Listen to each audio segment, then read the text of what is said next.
नारी निर्यातना प्रसंग में सरकार को घेरिला बीजेडी। सांबादिक सम्मेलन करी वरिष्ठ बीजेडी नेता संजय दासवर्मा कहते नुआ सरकार आसिबा परे राज्य में नारी निर्यातना बढ़ी। छात्री असुरक्षित, कैंपस असुरक्षित, प्रत्येक स्तर में अशांत परिवेश।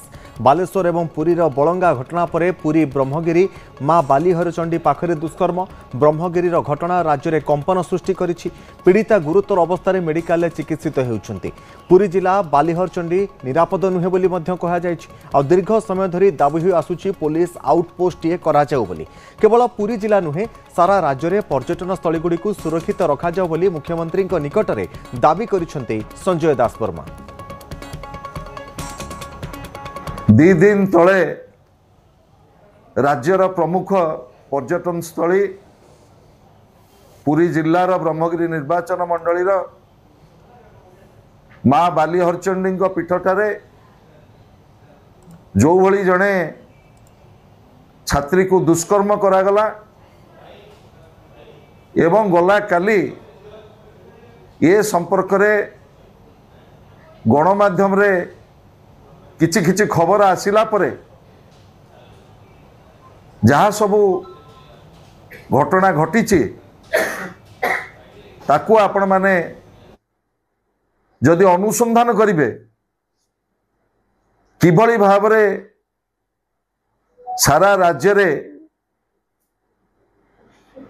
नारी असुरक्षित पीड़िता वर्तमान अत्यंत गुरुतर अवस्था रे वर्तमान हॉस्पिटल रे चिकित्सित होउचंती पीड़िता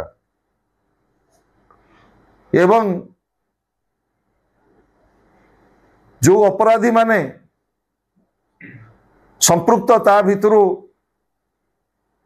जनकर कार देखा साक्षात नाही। आमे लंबा समय धरी दाबी करी आसुचु बालीहरचंडी रे गोटे पुलिस आउटपोस्ट करा जाऊ।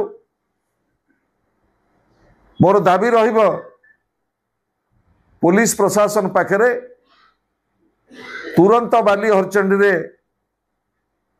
गोटे फांडी प्रतिष्ठा करा जाऊ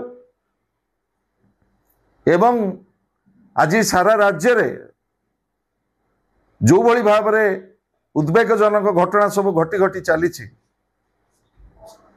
आज बालीहरचंडी छात्री मानक पई नारी मानक पई आ सुरक्षित नुह। ये पुरी जिल्लार केवल चिंतार विषय नुह, ये सारा राज्य पई आज चिंतार विषय।